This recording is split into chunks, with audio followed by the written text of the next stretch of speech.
What is up, everybody? Happy Friday! Welcome into the Nick Club Wrestling Happy Hour. I am your host, one half of your host, your virtual bartender, Mr. Nick Teodoro. Joining me, as always, is my tag team partner in life, my wife, Miss Nicole. What are you drinking this evening? Oh, Mr. Nick, the usual, my Tito's, cranberry and orange juice. I need you to tell me what you're thinking, then drinking, and our three things. Well, I am having my usual J-Lore 7 Oaks, but I got three things for you. Swerve Strickland is the new AEW World Heavyweight Champion. Becky Lynch is the WWE Women's World Heavyweight Champion. And Jack Perry has returned to AEW. So let's get into it. Starting with AEW, All Elite Wrestling, ladies and gentlemen. We have a new World Heavyweight Champion at Dynasty on Sunday night. If you ventured to stay up late and could make it through, Swerve Strickland challenged Samoa Joe for the AEW World Heavyweight Championship in what all accounts was a very good match, top tier match. Swerve, back and forth affair. Swerve ends up taking the Muscle Buster, kicking out of the Muscle Buster, which not many people have. Very protected. Very well protected move and very dangerous move regardless. But I digress. Mm-hmm. Kicks out of the Muscle Buster, ends up reversing a corner move with Joe, power bombing Joe. You're getting ahead of yourself. Oh, what? Well, I'm kind of skipping towards the end, the highlights. I kind of wrote it down because it was like kind of sort of the sequence. So, like Nick said, he kicked out of the Muscle Buster at 2, very protective move, and then Joe kicks out of his big move set when he hits the house call, does the 450 and the stomp, kick out at 2. And then what you were alluding to is a little more happens in the match. He hits the house call again. He goes up top. Joe cuts him off. He jumps over Joe and hits the power bomb, goes up, hits the swerve stomp again, and that's how you do 1, 2, 3. New champion, confetti comes. New AEW World Champion, and the first African American champion. They started 2018, 2019, and now 2024. You finally got your first African American champion. So I have a lot of feelings about this because I think Swerve is one of the top guys right now for sure in AEW. But I have my concerns just for the fact that, is this the right time to make him world champion?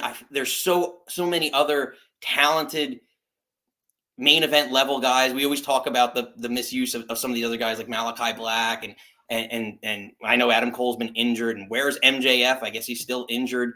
Like, that whole storyline is falling by the wayside. So I'm a little concerned with the sense of where this is going, and is he getting overlooked?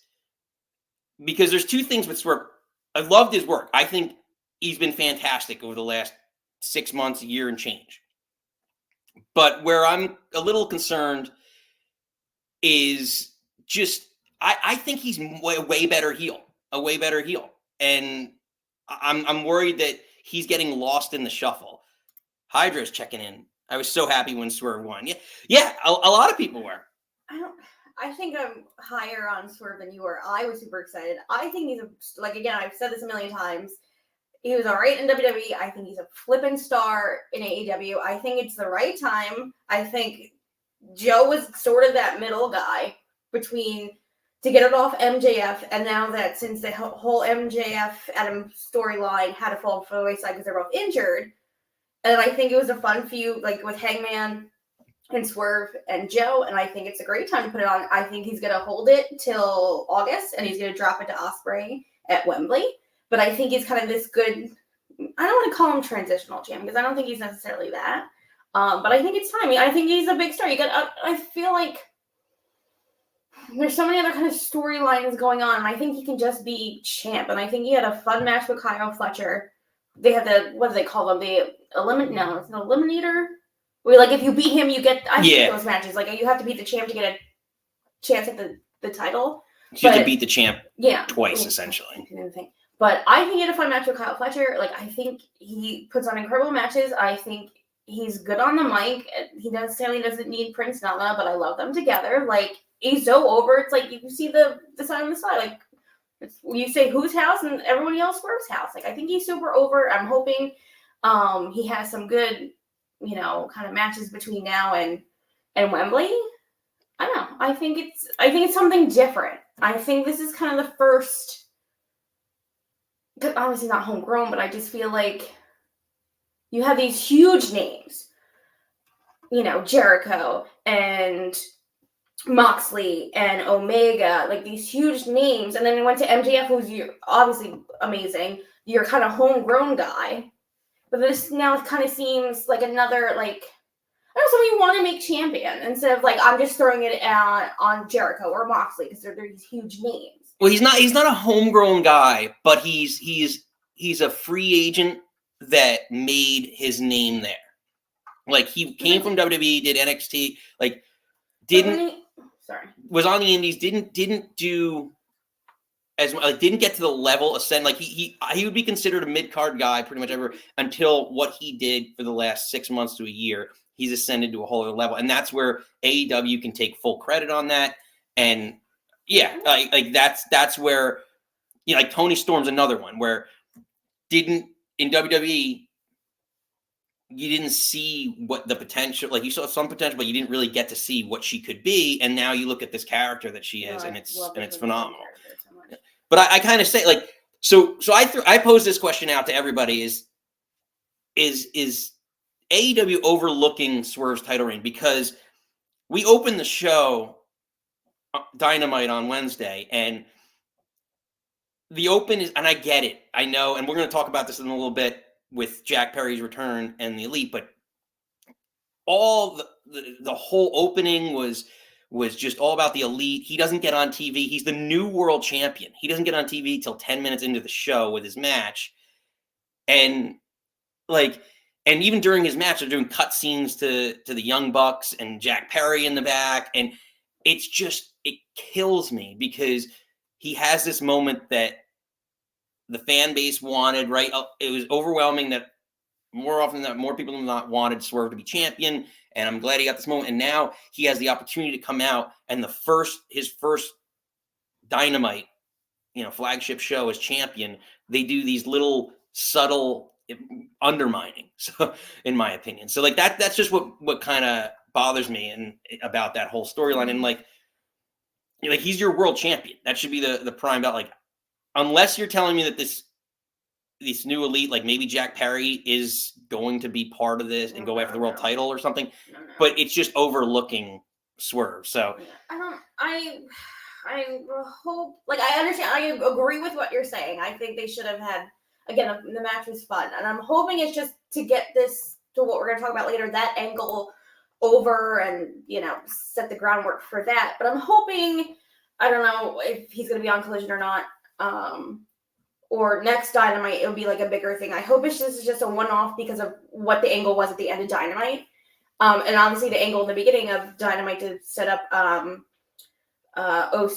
Trent already turned on them, but Chucky turning on Trent and joining OC, and then kind of Trent's on his own. So I'm hoping that I just needed to get these angles done. And I'm hoping that. Sorry, I lost my train of thought because I was about to talk about like the match between Trent and Chucky, and they filmed that Thursday after Dynamite, and Tony Khan was wearing the neck brace, so I got lost there. But I'm hoping. Sorry, it's been a day. But I'm hoping that they treat him better going forward. I hope it's just this weird off thing because they had to get other things done, and then he can be bigger. Good point. So Hydra checks in. He says, yes, I agree, but let's see what happens on Collision because he's supposed to be. Yeah. Okay. So give him that promo and let's see what he does. But I just, again, like it just irks me because he's the world champion. He should be the focal point of every show. Steven kind of reiterated that open Collision right after the NBA. So are they, again, do they pre-tape or are they going live after the NBA? Because I hate that they're on TBS or TNT and they get interrupted by sports. I think they probably pre-tape. Because when are you going to have him start Dynamite at 10 p.m.? Well, Collision. Sorry. Is Collision 10 p.m. already? Isn't Yeah, tomorrow Saturday. No, but like, all right, so, well, I guess then if it's only like a half hour, then they might do that. When does the game start? Usually it's like 7, 8, prime time's like 8 p.m., so it could be 11. Good thing we recorded. I can't stay up this late watching this. But again, I'm hoping like to what our friends say in the chat. Like, I'm hoping he does have a big moment on Collision. I don't know. I think he's a start. I really don't want them to mess this up. I really, really don't, because I know there's been so many things about them, like, oh, WCW and everything, and I just don't want Swerve to get kind of fucked in this situation. What do you all think? We got a bunch of new people coming in the chat. If you're new here, hit the old like and subscribe button. We want to have you back as regulars, so come in, join in the conversation. Let's talk a little wrestling, but we got a couple other topics to get through, so we're not just talking AEW. We talk all wrestling here, but support all wrestling. We love all wrestling. But topic 2 of this week's show, there's another new world champion. After a battle royal on Monday Night Raw in the main event, we have a new WWE Women's World Heavyweight Champion. That's what they're calling it. Yes, had to get it right. World and WWE. And back on top is the man. Whoops, wrong one. This one. Becky Lynch is back on top as our World Heavyweight Champion after outlasting a final 3 of herself, obviously, Liv Morgan and Nia Jax, who seems to always end up in the final, 3 people of Battle Royals now. Yeah. She's a big gal. Well, she had a nice moment in that match with actually her and Piper Niven, which I thought was cool. And then Piper, she beat up Piper, and Piper went in the corner, and Chelsea just kind of goes and consoles her and cradles her. It's just, their relationship is hysterical. I love Piper and Chelsea together so much. They're actually, and we'll get to that later, but in the draft they're together. I didn't necessarily love the kind of horsewoman kind of fight that they got into the middle. I think Nia makes her look bad. I think Nia makes a lot of people look bad. But we all know, for our new friends, I don't like Nia Jax. Yes. But I do have no... I will make a graphic one day of a Nikki hates Nia graphic. I know, hate's a strong word, but I just don't feel like she protects people or makes them look good or selling or whatever. But I have notes, and I can get to that. But I basically have notes from we get to the final 5, which is Nia, Becky, Liv. Obviously, Nick just said they were final 3. And it's also Zoe and Shayna Baszler. And also in the draft tonight, they're not being drafted as a tag team. So I think and especially what happens in this match, I think they're Splitsville. So of course, Nia eliminates Zoe. She just kind of hoofs her over the top rope. And then she gets into it with Shayna. She puts Shayna over the rope, but Shayna's on the apron. And then you see Zoe behind her kind of oh, don't fall. You got this, don't. And then Shayna looks at her what? And then of course Nia pushes her off. And then basically Zoe kind of caught her. So I feel like Zoe's the reason that that Shayna got eliminated by Nia. And then also they brought up on commentary and whatever other battle royal that Zoe won to face. She's not like most girls. Ed, I know you. I know. Ed likes Nia. Because she's not like most. Oh God. And I can't. So let me get through this segment. Don't make me laugh. So Zoe basically grabs her, and I think that's what's going to split them up. But they also said in the whatever battle royal Zoe had to win to get that title match against Rhea, 6 months ago now? Or wasn't it over last summer? Anywhoosies, but Zoe eliminated Shayna in that. So there was a callback to that. So I think either they're splitting them up or they're going to feud. Zoe's got a really, really bright future. She's really good in the ring, a lot better in the ring than I thought. Yeah, and honestly, I like her better on main than I did in NXT, and I think you got a handful of people that are just better on main. And I think I really love her finisher. If someone sells it right, if she gets Trish Stratus is dog shit on it, but when she hit it on Rhea, it looked really good. Again, there's certain people that take care of their other people and make them look good. But I agree with you. I think she has a future. But so now we're down to the final 3. So they does this really awesome move, Liv goes to hit a code breaker on Nia, and then Becky comes in with a neck breaker, and they fall and sell it, and then Nia's oh, I'm supposed to fall too, and then falls because she got the code breaker. And so I think, yeah. That was weird. Yeah, it was it would have been so cool if they all felt at the same time. But you've had such a delayed reaction. She's like, "Oh, I'm supposed to fall backwards." I honestly, watching it, I thought that too, and I was like, that looked really bad. But like, I feel like she couldn't because Liv didn't pull her down or didn't pull her down, and like I think if you did, you could really like screw up your neck. So like, I think she kind of had to because it's like one of those like knee jerk movements. There's also another crappy code breaker later. I love Liz, and I know a lot of where's our Homan. I know a lot of people love Liv, and I love Liv too. I'm tired. She hits way too many code breakers during a match. Way too many code breakers. But I digress. Okay, so then they go. Then like Liv and Becky try to team up to suplex Nia, and of course then she reverses it and the double suplex back that way. Then, since they're both down, she drags them over to do. I wrote bonsai drop. I'm not going to call it whatever annihilator or whatever collider. Whatever. The annihilator. It's a bonsai drop. So she goes to hit that, but Becky gets up and pushes her out. Then, again, Liv hits a code breaker, and then Becky comes with her leg drop, and then that's what eliminates her. And then Steve's saying there's a rumor that there was a botched ending and that Liv was supposed to win. I don't think so. Yeah. And I will get to my thoughts, and I can't wait to hear your thoughts, Steven. Steven! Okay, so then they get into like a hockey fight. They start punching each other, and then Becky goes out of the ring, and then she comes back in, and they're fighting each other more, and then the final sequence, they're on the apron. Then they both pretend that they're going to suplex each other, and then for some reason, like, Becky's behind her, because like, she's going to German her off, and like, I think Michael Cole was like, why? So they get back on the ring. Then again, Liv hits a code breaker. Doesn't look great. And then Becky comes back from hitting the post, hits her with a manhandle slam. She falls. Becky wins. And my theory is, I don't know if it didn't, to me, like the code breaker didn't look great, but I think they were too far apart. But the manhandle slam and her hitting it, and then she rolled off. That's how it looked like to me. I think they want to put the belt on Liv. I think it would do more for Liv to have an actual match with Becky at Backlash and win the belt that way. I think Lynch is just having this so Liv can have a bigger moment somewhere else. Because I think this has to be because her revenge tour, which how she hurt Rhea in the first place, originally started with her first kind of matches with Becky.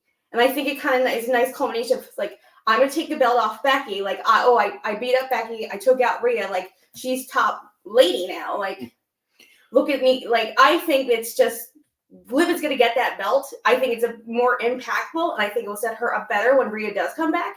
If she actually legit beats Lynch in a match. I think it does more for Liv than winning a Battle Royal. And with this, 1 second. I think Liv beating Becky is a bigger thing, and like Becky, it doesn't hurt her to lose to Liv or just winning the belt at a Battle Royal. I think it's going to be super transitional. So, unrelated, really love, well, kind of related. No, it's related. I love how, and they started doing these last couple of weeks with Sami Zayn with like the intros from the back, like walking through the pan. And I really, really love how they started this match with like Becky Lynch, like walking. Well, it was really like, I forget what's her name, the backstage correspondent announcer woman. Jackie Redmond? Yeah. The brunette. Yeah. So she came on and like she was supposed to, I forget who she was supposed to interview. And then all of a sudden Liv Morgan is fighting with, I think, Nia. And like they're going at it in the back. And like, which I was like, I guess because her revenge tour, like Nia was on that too. So it's just a great, like a chaotic way of like opening the match. And then, you know, Becky kind of takes over as like the announcer and like walks through, which was kind of neat. She stops and talks to Maxine, which I was like, okay, cool. Like a baby face moment. But I was like, a little too much. Like, go out there and show them. Well, I think that kind of stems back, and I feel super bad about this because I know Maxine's not great, and I feel like she's trying. I feel like what happens when she got really booed at that one house show, and then like all the women roster was just like, we love Maxine, she's doing great, like she's trying, like she's learning all this other stuff. So I think it maybe gives her a little bit of rub, and after that'd be interesting. So Hydra thinks Liv joining the Judgment Day would be revenge. Honestly, I don't. It would be, but I don't see it for this reason. I don't see the Judgment Day staying together, period. Well, Dominic is going to be out for a little bit. Dominic's getting Tommy John surgery on his elbow. Yeah, that's a waste. So they're saying that with a typical Tommy John surgery, they're out for 9 months. They're saying he's not like throwing like a baseball or anything, so it's gonna be shorter time. They think like he's not gonna be able to do anything for a little bit. They pulled him from the European tour that they just had. So like Rhea entered. Yeah, Steven's saying it. I heard that too. If I can get it up, it's not. That's not. Did I say tummy? John disputed that earlier today. I was trying to get that up. Oh, okay.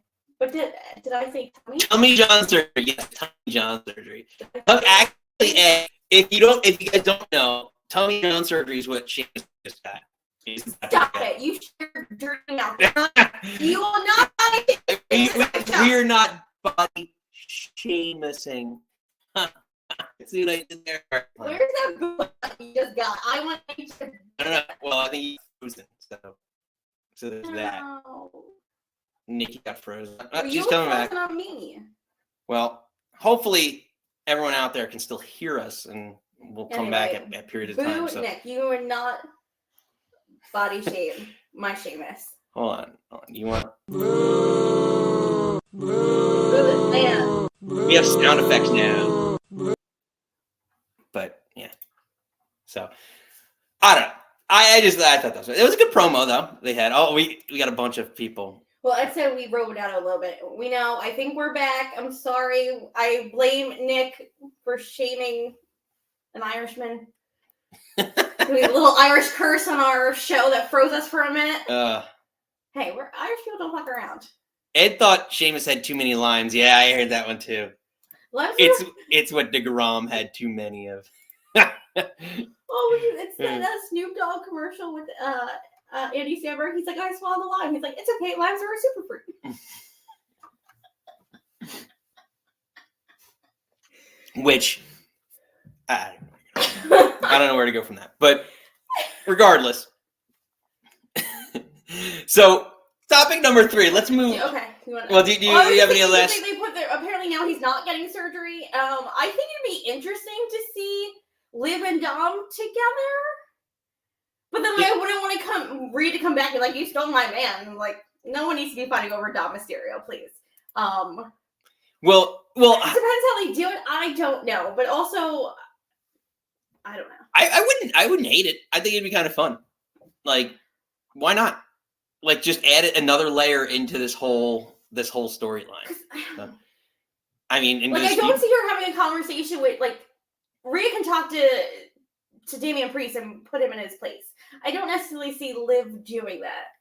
I never know. Well, now after her injury, maybe she needs to turn heel a little bit more if that's where this is really going.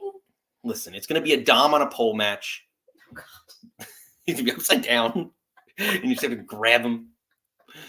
Or grab him by the legs and just wrap him up. Like, is he like a Shark Tank, or is this like... Yeah, Dom's in a Shark Tank. Bagwell on a forklift. It's 100% Dom in a Shark Tank, actually. That's now that I think about it, that's exactly how it needs to go down. What do you all think? Dom in a Shark Tank? SummerSlam, main event. Rhea, Liv, Dom in a Shark Tank. Custody of Dom match the sequel. Yeah. Oh, it's even better. Oh, well, yeah. Well, that's that. I've been seeing some of those like people been like taking the actual picture of him from like what was it, 10 years ago, 15 years ago. 10 years ago, with little blonde spiky hair. Oh my God, it's hysterical, Steven. It'd be great. It'd be too funny. All right, so enough Dom Mysterio talk. To potentially maybe the Dom Mysterio of AEW. I said that. So that's a nice segue into our topic number 3. Big bucks, baby! Exactly. That's why we didn't shut off your microphone today. We didn't have any issue. Only one issue. Only one connection issue. But the nutty sound, baby. Regardless, Jungle Boy is he called the Scapegoat now? The Scapegoat Jack Perry has returned to All Elite Wrestling on Sunday at Dynasty in the World Tag Team title match. The Young Bucks faced off against FTR for the 4th time in this rivalry, if we're still calling this installation of a rivalry, but that's what we're calling it. I don't know. I guess it's still a rivalry, but Why would it be a rivalry? I don't know. I'm kind of, because I'm over it. Oh. And I think most people are. But I feel like in like sports, it's like, it's like when one team wins enough, or you just don't care anymore. It's like, is this really a rivalry anymore? Like even like high school, it's like, we're friends with that school. We don't really care. There's not really a rivalry. I don't know. Anyway, I digress. Clearly. So we have a ladder match at Dynasty. Basically, fast forward to the end. I was confused. Dax, right? Dax is the one climbing the ladder, the one who talks more. Yes. Dax Harwood is climbing the ladder to seemingly get the belts and become World Tag Champions when he's pushed off the ladder by a masked man who ends up being Jack Perry, who smiles as one of the Jacksons. Was it Matt? I think it was Matt. Climbs the ladder and retrieves the belt. The Young Bucks are new World Tag Team Champions again. We follow that up on Dynamite, opening the show, as we talked about earlier, opening our show, with Jack Perry joining the Elite, walking into the arena. We see tidbits throughout the night of him meeting with Tony Khan and just kind of circling around the arena and just being seen. Eventually, they agree to a one-on-one. Later in the evening, a face-to-face. Yeah. That Jack Perry comes out. He says, 5 years ago, essentially, Dynamite was born. He does this real rah-rah baby, like he's young boy, like, I've had the best nights of my life here in Jacksonville, and Tony, you need to come down here because we're going to change the world, and all I care about is AEW. And like at this point, Tony's in the ring, and he's like, I care about AEW, and he's like, I'm like, all right, calm down. He's like, everything I did, he's like, we never saw eye to eye, but everything that I did was for AEW. So they have a long embrace. I get it. I'm so obsessed with the Tony Khan hug, and I really want one day because it looks magical. But I wish you got a better photo, because they panned him when he turns and smirks, and it's just great, like, dead-on shot of him just smiling, and you're like, oh, girl, something is about to happen. I really did not expect him to hit him in the stomach with a microphone. But I think Tony did very well with kind of just, like, falling back. Like, it didn't, like... I think he sold better than, like, kind of, like, redacted Vince used to do. But kind of just fell back, and then Okada... And the Bucks come running out, like, what are you doing? What are you doing? Like, oh my God. And they're, like, bending over to, like, check on Tony. And then, of course, Nicholas is on one side, Matthew's on the other. And they kind of pull him up like they're going to hit the EVP trigger. Yeah, now it's the EVP trigger. Now it's the EVP trigger. And now Okada's like, no. Like, what are you doing? What are you doing? I'm going to call. Sorry. They're like, what are you doing? And then they go to hit him. They pick it, like, Matthew picks him up. They're going to hit, which used to be the Meltzer driver. Then they now call the Tony Khan driver, so Tony got Tony'd. Well, so they hit him, like... Tearing up my AEW contract in New Japan ring was all for AEW. Yeah, I agree. Yeah, it's all storyline. But anyway, go on. So Nicholas goes up top. Matthew has him in the tombstone position. He saying to Nick that this move just is so extra that he does the big flip to just spike him down. They did it super gentle. They cut the camera so you can see that, like, Matthew completely had him, like, cradled like a little baby. But then Tony sold it like you shot him in the fucking face. And he's laying there, and they, like, pull him into the middle of the ring, and he's just laying like a starfish, just, like, dead. It's a joke that Ed said a couple weeks ago that, like, somewhere, like, John Moxley's bleeding, and I feel like someone wrote it on Facebook, like, somewhere, like, Tony Khan is still laying like that in the middle of the ring in Jacksonville. And to his credit, he kept kayfabe up because he went to the NFL draft last night, and he had a neck brace on, he had everything going on. So like, props. Also at the end of this, which I could be wrong, I probably will. Tell me in the comments down below. I think this is one of the rare times, if not the first time, we saw his dad, like, come out and get into, like, the ring. And was, like, really selling it. And I think it's great when they, show the Jacksonville Jaguars when they're picking in their little war room, I guess, and he has the neck brace on. So we as fans appreciate. So definitely enjoyed that part of it. Honestly, my question in all of this is, you have the Bucks, who are, arguably the best tag team in the world right now, right? You have Okada, who's supposed to be the next big thing. What is so funny? Sorry, Steven. Yeah. What did Steven say? Should probably realize where all his money was going. Exactly. That is good. Exactly. He saw all in the ring, just with the four of them. So, well, except maybe not Jack Perry. Which is Okada. He's got a little Okada. I'm like, oh, this is where all my money's going. So, but my question after all this is, you have Okada, you have the Bucks.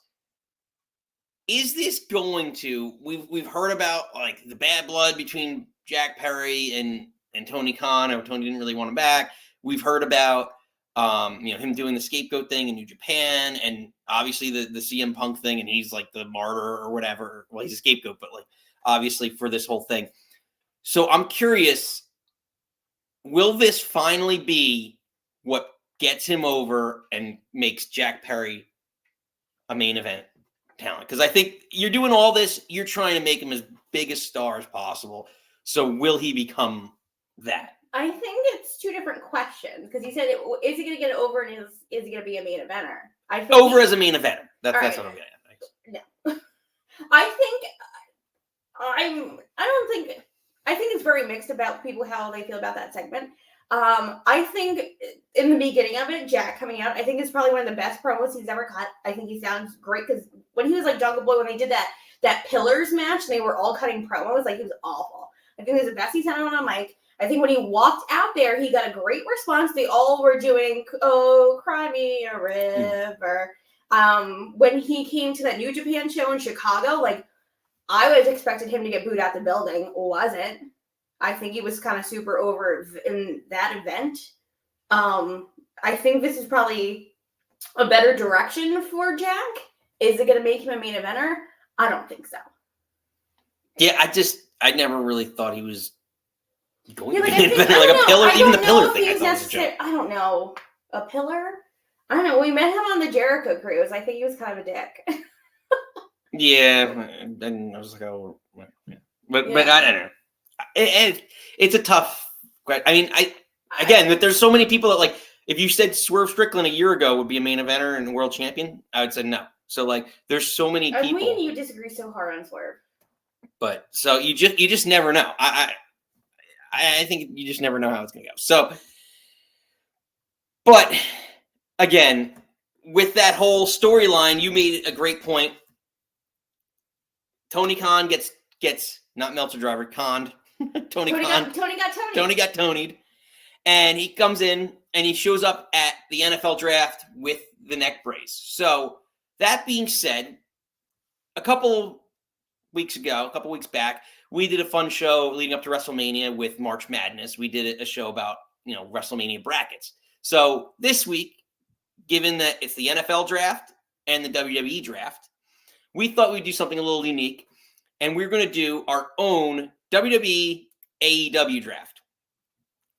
So, Nikki and I. He explained this to me like 4 or 5 times. So, I still don't know if I got it. So, we'll see what happens. Hydra. I'm just getting disappointed. He's gotten better since time off. Yeah, he's gotten better. I very much think so too. I think he maybe kind of had his young boy like excursion in New Japan.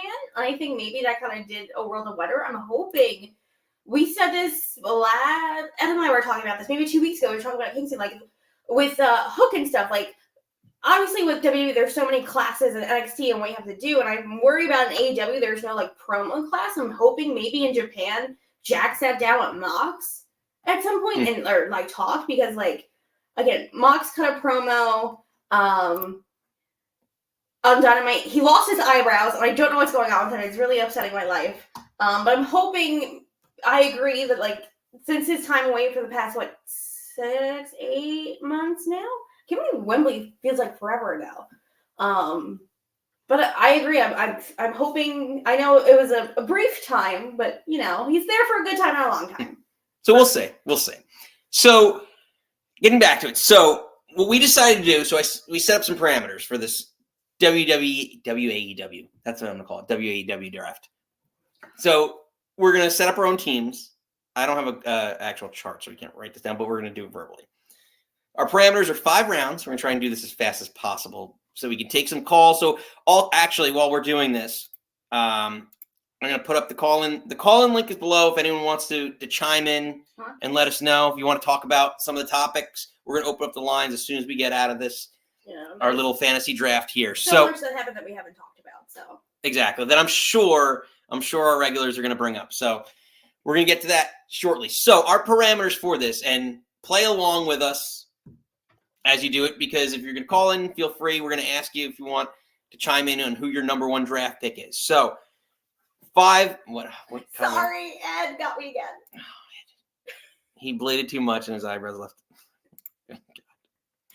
Sorry. I digress. Go, baby, go. So we're just gonna take you off the comments page and just have you. Now that I found out I can read them, this is bad the for worst. me. It's the worst possible thing. So with our draft, it has to be anyone who is active within WWE or AEW within the last year. We are drafting 5 rounds. A main event male, a main event female. Those are classified as someone who's been a previous world heavyweight champion for AEW or WWE. We also have a mid-card male and a mid-card female is someone who has not won a world title. So it can be anyone as long as they've not won a world championship. And we're going to pick a tag team. So the rules are this. Anyone can pick. I could pick a tag team in the 1st round or the 5th round. It doesn't really matter. We're going to kind of go through it quickly. So I want to hear from all you as we're doing this. So ladies first. So Nikki, with your number 1 pick. I know, there's so many boys, so little time. But I told you when you first proposed this to me, the number 1 name that came immediately out of my mouth was Kenny Omega. So I'm going Kenny. So with the number 1 pick in the Nick Club Wrestling Fantasy Draft, Nikki selects Kenny Omega. Oh God, we're never gonna hear the end of this button. Oh, it's great. It's too much power for me. You yell at me that I take too much time. So with the number 2 pick in the draft, I am going to pick my main event male, Maxwell Jacob Friedman. MJF. Nikki, your pick. I'm going to be a little different because I know we sort of kind of talked about who we're going to pick offline, and we kind of just talked about them, and I love them a lot. And there was a little rumor that they might be traveling back to WWE, but I'm going to go with my FTR forever. She's picking tag team FTR. So your roster currently is Kenny Omega and FTR as your tag team, as your building blocks, I'm your just pillars. People I like, guys. Like yeah, and this is the beauty of this. You pick whoever you like in the 2 companies. How would you build out your pillars? How would you build out your company? You have to pick these 5 and to set up your team. So now I'm at my number 2. Mm-hmm. My number 2 pick. I am going to pick for my women's main eventer, the future of WWE and women's wrestling, Rhea Ripley. So my roster currently is MJF and Rhea Ripley as my main eventers, as the faces of my men's and women's division. I know, you're probably just so much better at this than I am, because I'm just literally, when you brought this up to me, I'm just going with the first people that popped into my head. And for my top women's champion, like you would think I saw Becky Lynch or Rhea Ripley. Honestly, my number 1, Bianca Belair. I think she's a star. Undefeated at WrestleMania. Going Belair. So your current Kenny Omega, Bianca Belair, FTR. And FTR. Again, I'm just picking my favorites. Since you've already picked a tag team, I will pick a tag team. And our parameters, so just to clarify, our parameters around tag teams with this pick was they have to be currently together. So one of the honorable mention, but they're not together, would have been the Usos. So, but I'm going to go with the Young Bucks since they are the world tag team champions right now. I think they're one of the best tag teams in wrestling, if not the best. So I would take the Young Bucks. Your 4th round pick. I'm going to go my mid-card female because it's Tiffy time. I'm taking Tiffany Stratton. That girl's going to be a star. Tiffy time. Tiffy time. Okay, Tiffany Stratton. Good building block for your future women's division. Mid-card. I would not be like, I don't know if Money in the Bank is too soon. Maybe Royal Rumble. I think this next coming Mania, she's going to be a star. We'll stick with mid-card. I will pick with my mid-card female. I'm going to take, because she's never been a world champion yet, and she's been a mid-card champion. You know I love her. The future, Jade Cargill. So my women's division on the single side consists of Rhea Ripley and Jade Cargill. If I were to start a company, a brand, those are the 2 women that I would build around. My Bianca Tiffy. And then again, it comes to our male mid-card. And once again, when Nick's like, oh, male card. Male mid-card. Say that 10 times fast, kids. I really loved this match on Sunday. And he just holds such a place in my heart. And I'm so glad he's back. I immediately said Kyle O'Reilly. I love him probably more than I should. But I'm so glad he's back. I think him and Roddy had a really fun match. I expected Roddy to win. But I think it was a great first match back. And I think him having a match with Roddy, who's very close in real life, I think it was incredible. Kyle O'Reilly. My roster's all over the place. But as Nikki just Tony Khan's up her roster, paying Kyle O'Reilly $13 million over the next 4 years to just sit in the mid card. I want to put a belt. I would put the IC belt on him and watch him dance and play the guitar on his championship belt all day, every day. PPDO's Roddy next strong. Exactly. So that's my final pick, right? We're in 5th. Yeah, sorry. I can talk about Kyle O'Reilly all day. And with our Mr. Irrelevant in this draft, I will pick, and it's so not irrelevant, but it's such a value pick for the mid-card. Never been a world champion in AEW or WWE. My mid-card talent, Will Ospreay. To start and build around, because I have Will Ospreay and I have Jade Cargill, who are my future challengers and my future champions in the mid-card and world champion. You were definitely used your brain, was strategical, picked like, oh yeah, all these. And again, I love every person you pick. I was like who was the first thing that popped into my brain? Let's go with that. Yeah. That sounds about right. You pick with your heart and not your head sometimes. This is why we're together, man. Hence why, talking fantasy football, we were both in the championship, but someone had to win. Someone had to win, and it had to be the champ. So everyone that was at our New Year's Eve party didn't hear the end of it. His name is not Ostrich. It's Ospreay. Unbelievable. Well, didn't Edge say so? He was calling him Osprey. That was annoying when Edge did that whole, I'm going to enter Osprey. And I was like, oh. I'm actually wearing your Will Ospreay shirt right now. I don't know if you guys can see it, but I'm wearing it. It's a family shop. Oh, God. You can pull yours down and show them your Kevin Nash shirt that you're wearing. I got my Kevin Nash on because just like Kevin Nash used to book in WCW, the Young Bucks started booking themselves at the end of the card too. So they're just taking their WCW lessons in honor of WCW and WCW 2.0. So we want to hear from all you. Before the phone lines are open, so the call-in link is below in the description. Actually, maybe I should take this, copy this, throw this little sucker here in the chat. If anyone else wants to chime in, let us know what you're drinking, what you're thinking. Yeah. Who's your number one pick? All that fun stuff. Before we get to the calls, because I know a couple people are chomping at the bit. We're talking about fun stuff? Yeah, we're just setting up some stuff for next week. So everyone here that's in, again, a bunch of listeners in here. If you're new, make sure you subscribe, turn on notifications, click the like button, all that fun stuff. Come back. We're here every Friday at 6. But we've got a lot of fun stuff. Last week Mm-hmm.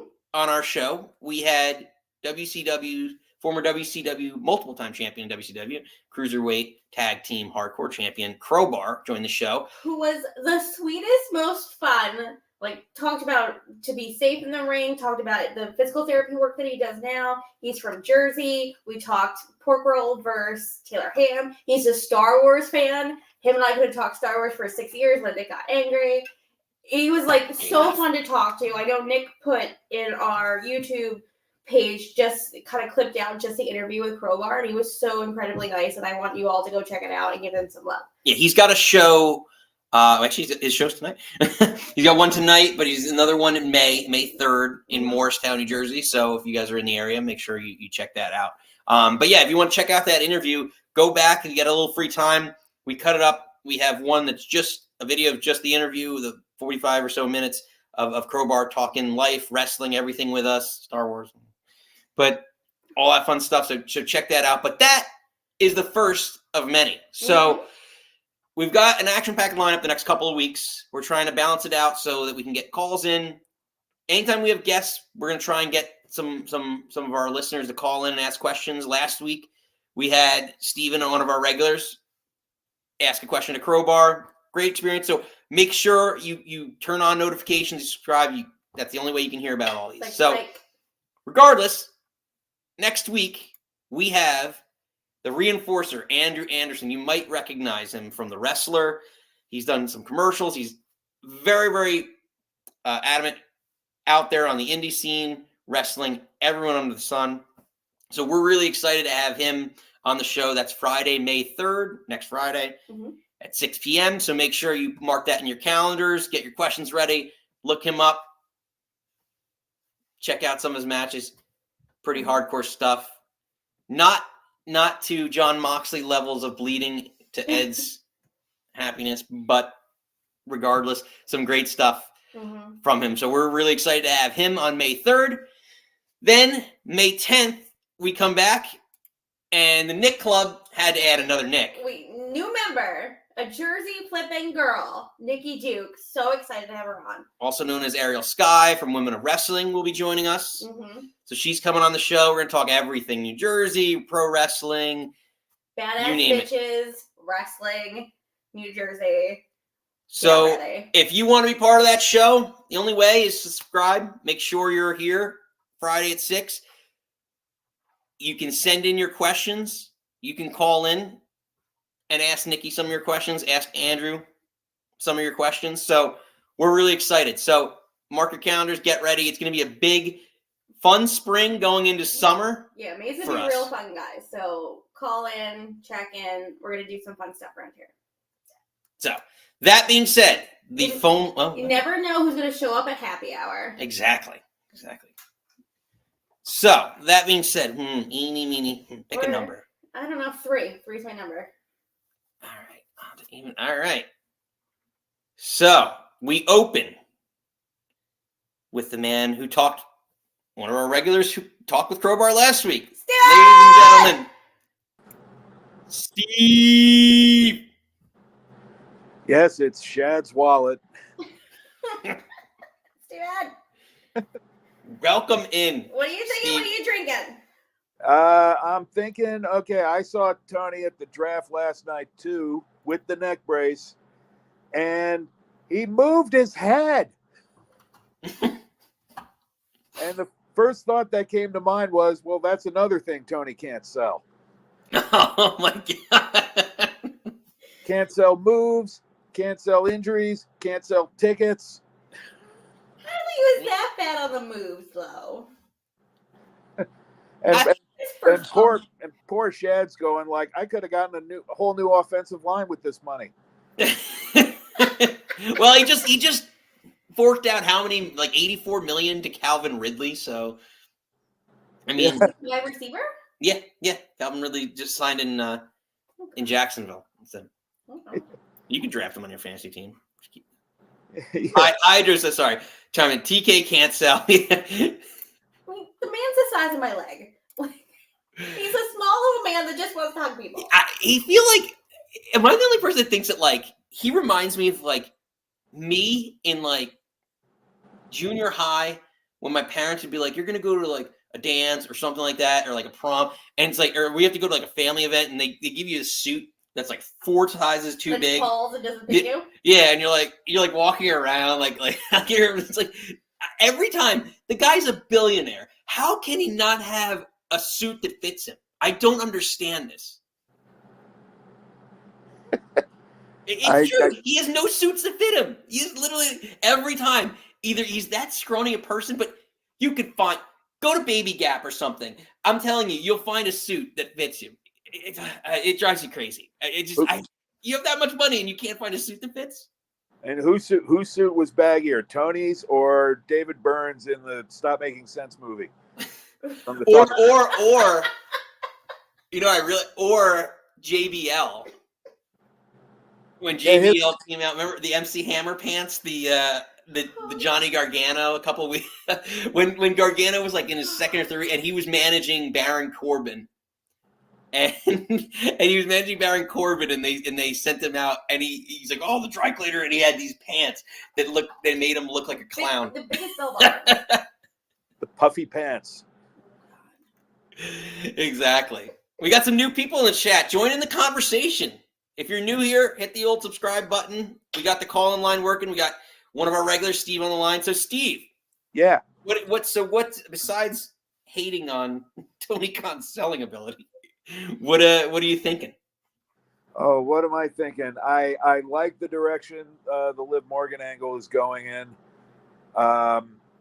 It looks like they're really setting her up to try to present her as a badass, and they've been like a real badass, and they've been really working with her. It makes perfect sense that Rhea is not around, and she did say she was going to take everything from Rhea, and that would include Judgment Day, that would include her man, and I think the next pay-per-view premium live event, which I think is the one in France, right? Yeah, it's Backlash May 4th.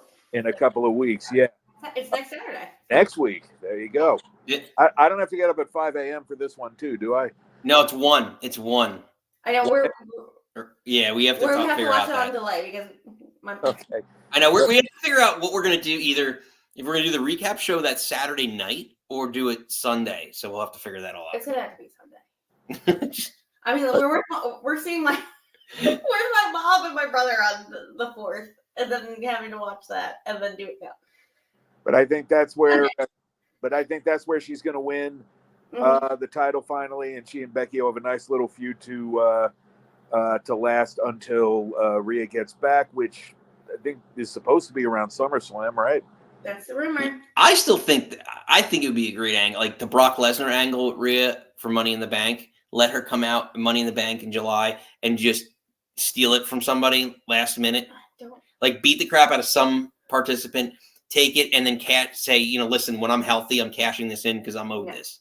And I disagree. I think that should be for new stars, up and coming stars who are ready to be minted. So like Tiffany. Oh no! He's doing my got idea. a budget now and can afford sound effects. We broke the bank on the sound effects. Honestly, it made Mustafa look real stupid when he's about to grab the case and then he hears Brock music hit and he's like, "What?" Hate that. Also, I'm assuming Rhea's going to come back super mega babyface, and her just charging into a match and seeing the briefcase would not be very babyface. I disagree. I think she's so over it wouldn't matter. I would absolutely no. Rhea doesn't need the briefcase. Thank you. Stay on. All right, Steve, before we let you go, what is your number one pick? If you're building your wrestling federation. Okay, so what was the rule again? It can't be. It has to be somebody who has been. It can't be a current world champion. You basically, so any callers can it's open book. You could pick a tag team if you wanted to. You could pick like a female singles wrestler, male singles. Your main event star would be anyone who wrestled in AEW or WWE in the past year. All right. Well, I mean, I have to go. Who's a draw and who's available a lot. I mean, I'm thinking, Punk right now is probably the biggest star there is right now, but he's on the shelf. So Omega. So yeah, I would have to say Cody.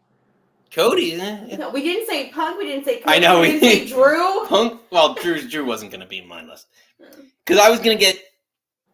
I want someone who's going to to Steven's point, who's going to draw and wrestle good, and like Punk is a good one because I think Punk. Yeah, he's a needle mover. He's a great wrestler. Omega is a great wrestler. I don't know how much of a needle mover he is in terms of like fans, like because like his charisma is a little. 2018 anymore, so not really. But Steven, I think Cody's a very good shout. Good stuff, Steven. Cheers to you. Cheers. You, sir, are cut off. Interesting. Yeah. No. We didn't even say like Steven. That's such a good shout. Damon. Again, who was the first person that popped in my head? And everyone knows how much I love Cody Rhodes. Not my first person. Yeah. And Steven's a better booker man. I guess if you think about it too, like, well, if you're really getting like into the weeds on like the politicalness of it, like he could probably bring over a lot of wrestlers too. like so the influence of him. I'm waiting. I'm waiting for Ricky to come over. I don't watch Collision as much as I should be. Where's been Ricky and Big Bill since they lost the belts? Well, Big Bill just showed up on Wednesday. Oh, in the learning tree. He's the new. He wants to be. Oh, I missed that. The big oak of the learning tree. Again, this has been a really shitty work week, guys, and I'm not on top of everything that I should be. But I really don't know how I feel about that. Yeah, and I don't want Bill under that tree, but honestly, well then Bill is the tree.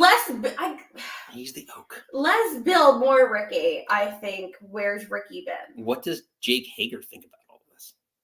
You haven't seen him either. Well, he didn't really like. I think he had like one match in it. He was also talking about us on the Jericho Cruise. The nicest, sweetest. I have the best picture of Nick and him together. Yes, Ed. Yes, I really am not loving this Chris Jericho at all. I hated that he beat Hook. And I really hope this is Hook actually really going to NXT. I really do. Hydra likes it. Bill is the tree. It's exactly. Exactly. Hold on. I gotta get in there. Thank you. I'm here every Friday. This is great. But I'm kind of really over this Jericho, to be honest. And again, we met Chris Jericho. Super nice. Nick and him talked about Jay White because you're on your Jay White shirt. Again, Hager was another guy lost to AEW. I'm not going to get into it. Not going to get into it yet. All right. With that being said, the phone lines are still open. We have another one who wants to get in. Huh?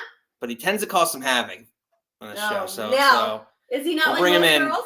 But yeah, he's not like most callers. He's not like most callers. He's known in these parts as Ed. Hey, what's up, guys? What are you drinking? What are you thinking, Ed? I'm drinking a blueberry cobbler iced coffee. You always come with the weirdest drinks. Hey, don't hate. You are a blueberry cobbler. I try.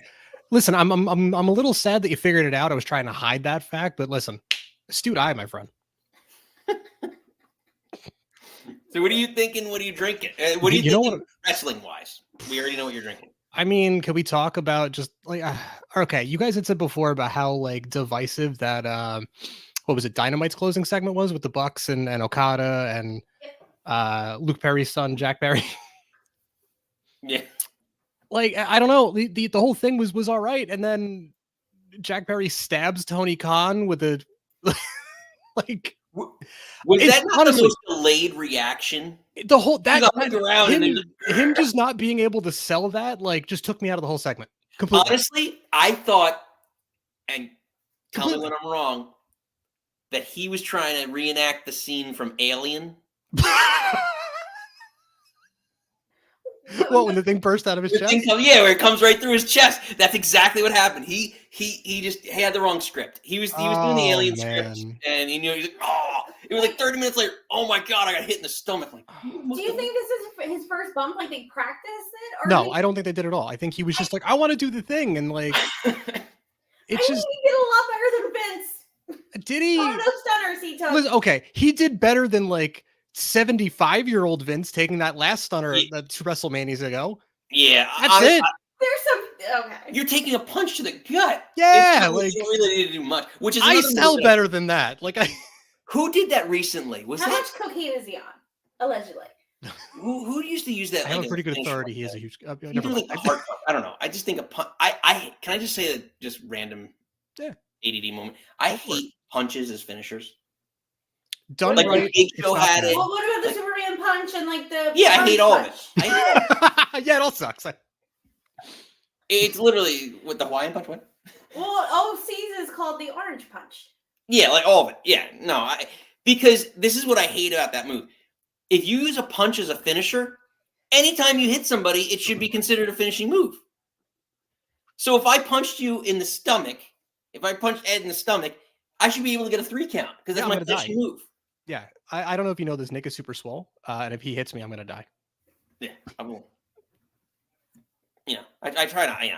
I'm just. Listen, I'm just glad you have it. I wouldn't like hurt living you. I wouldn't hurt anybody. I wouldn't hurt a fly. I'm gentle, as my wife can attest.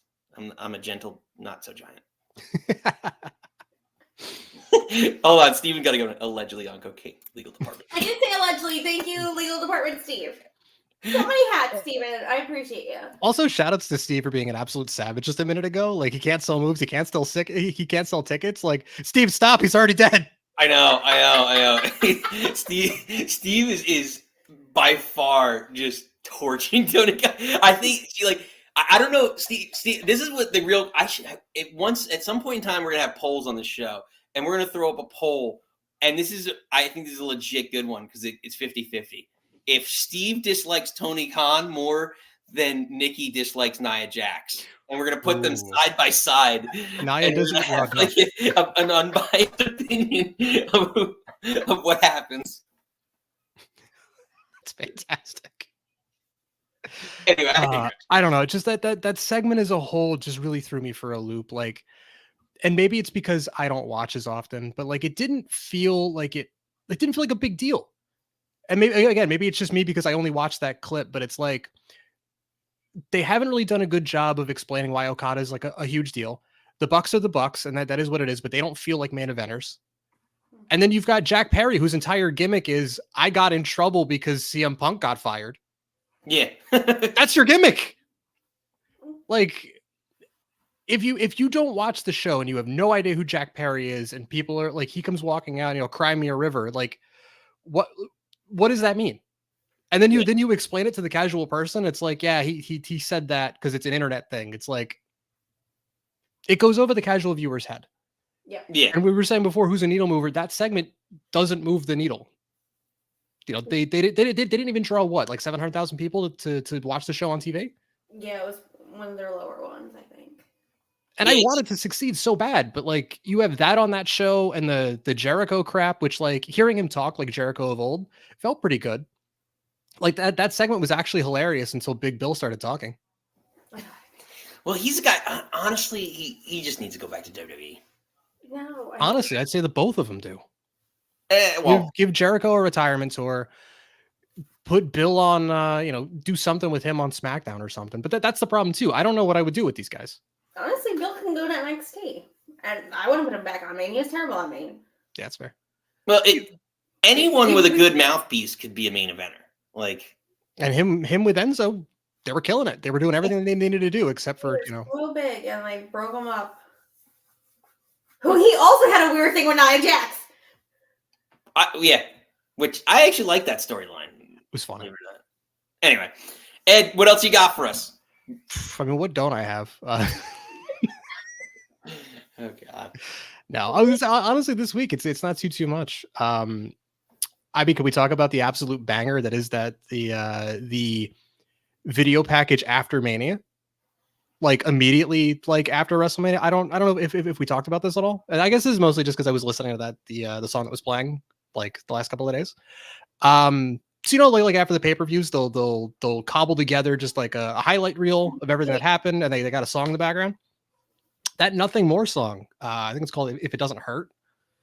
And they were just showing like the everybody flying off of stuff. Yeah, I probably watched it, but I feel like that was like 100 years ago at this point. Yeah, that's fine. Yeah, I mean, nobody does packages like WWE. Yeah, I was gonna say that. Like AEW's getting better. They're talking about production value. Though, they're getting better with their package, but that's another thing. Just listen, like I don't know if it's just the live feed in Daly's place, but like it drives me. They cut to the backstage interviews all the time, and they just leave the audio on from the crowd, and it just dilutes that whole interview segment every time. I forget who it was this week that they just completely overshadowed for like the first like 10, 15 seconds. I think the only people that good in AEW that get good packages is Bryan Danielson. Like the ones that they showed them going into the Ospreay match. Oh yeah. And I'm like, is he paying those himself? Like, I feel like those are the only good ones. And it's like, I feel because he has such that creative brain. Like him and Mox's are a little more raw, but I feel like those are the only two that can put together like promo packages. Yeah. And I was gonna say too, I really need to go back and watch the Danielson Ospreay match because looking at like the card for Dynamite, looking at the card for Dynasty, that was the one thing that stood out that I was like, ooh, I gotta check this out. There's no way that's bad. Whether it's actually a 6.5 star match, whatever that means. Yeah, can I just say that that's not. We disagree on this. Yeah, I know, and this, and you all know, and you call it all the time. I'm a huge Will Ospreay fan. I think I get desensitized by some of his. Like the match was good. I'm not saying it's bad at all. It was a good match, a really good match. But to me, like some of his other matches that he's had are just way better. Like it's just I don't think I'm just so desensitized by how good he is in the ring that it's just like, all right, I've grown to expect it. Yeah, the bar is already where it's at, and that becomes my problem with a lot of stuff that AEW ends up doing because it's very video gaming. Like everybody's just doing, like I bring this up all the time, right? There was a match on I think like Dynamite or Collision or something with it was Orange Cat. I think it might have been a 4-way, but like the two other guys got thrown out of the ring, and then Orange Cassidy and Penta just hit Canadian destroyers back and forth for like a minute straight, and I'm like, what are we? Guys, what are we doing? Yeah. Who am I rooting for? Like, what's happening besides like that's cool. They both did flips, but like, this is supposed to be simulated combat, right? Like, shouldn't somebody be dead? So Ed, before we let you go, who's your top? You got a brand, WWE, AEW, you got your draft pick. Who's your number one pick? Right this second, it's Cody or Punk. They moved the needle. All right, gun to your head. So who you doing? You got it. Punk's injury prone and he's old. Let's go Cody. So he's going Cody Rhodes. I can't believe I didn't even think of it. So Ed and Steve rocking with Cody Rhodes. Bye, everybody. Kenny Omega for Nikki. I went with the first thing that popped in my head. I know, you love Kenny Omega. But Ed. He's going to be on next week. It was a pleasure as always. You, sir, are cut off. And also not like most girls. Yeah. She had to make sure they get that in. I think it goes so far back. You're probably before your 30th birthday when you got that shirt. Again, and inside baseball. Seriously. But good times. As always, good times. So what do we got? Looking ahead, we got the draft tonight. The draft. It's very stringent rules this go around. I know. Only I really like that they're keeping like champions are off the board. Like all the world champions are on Raw, all the WWE champions are on SmackDown. I still don't know how much I love Cody being on SmackDown. I much kind of rather him be on Raw, but we'll see how that goes. So I think it's interesting that the champions are staying put. It's better. It's much better. Steven, we did not talk about that match really much. Nick doesn't think it's a banger that it was. Yeah. I thought it was. I don't know if I necessarily love the kind of injury angle at the end. That now he's like, I think that he's like, I'm never going to use it again. And that came into with the Casino Battle Royal. Which is an awesome move. It really is. The Tiger Driver 98. Crunch Wrap, whatever Ed said the other day. I don't know. I think it's a lot of people are saying it's like top 10. There's a couple other topics. Ed said broken Matt Hardy. Yeah. There's a lot. Broken Matt Hardy. Again, like when you said like the Rebellion got such a low buy rate, and they had obviously Matt Hardy show up, Sami Callihan show up, and somebody else show up. A lot of wrestling going on this week. I don't know. Matt Hardy didn't sign with TNA. I think he's still open. I think he very much wants to get back into WWE. Again, Yeah, Danielson he's in great Osborne- shape. He responded to my tweet. Good guy. I interviewed him like 15 years ago at an indie show in New Jersey, way down South Jersey.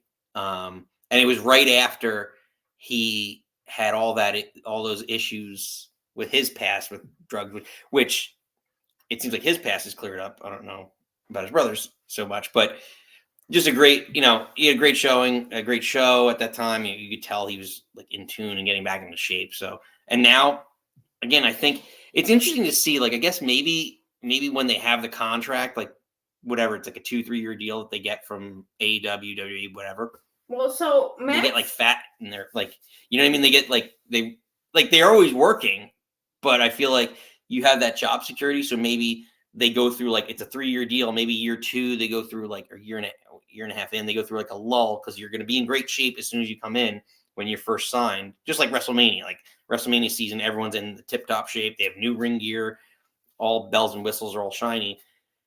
I think same thing, like maybe guys go through this. I mean, everyone does. Like your body goes through a cycle all the time where, you're skinnier here, you're heavier here, whatever. And I think maybe like when you get those contracts, you just kind of fall into a habit of like, all right, I'm gonna wrestle once a week or whatever it is and be a little lazier. I got the paycheck in. And I think maybe him getting to the point where his contract is, up and he knows that he may not be as valuable, he gets back into shape and renovates his career.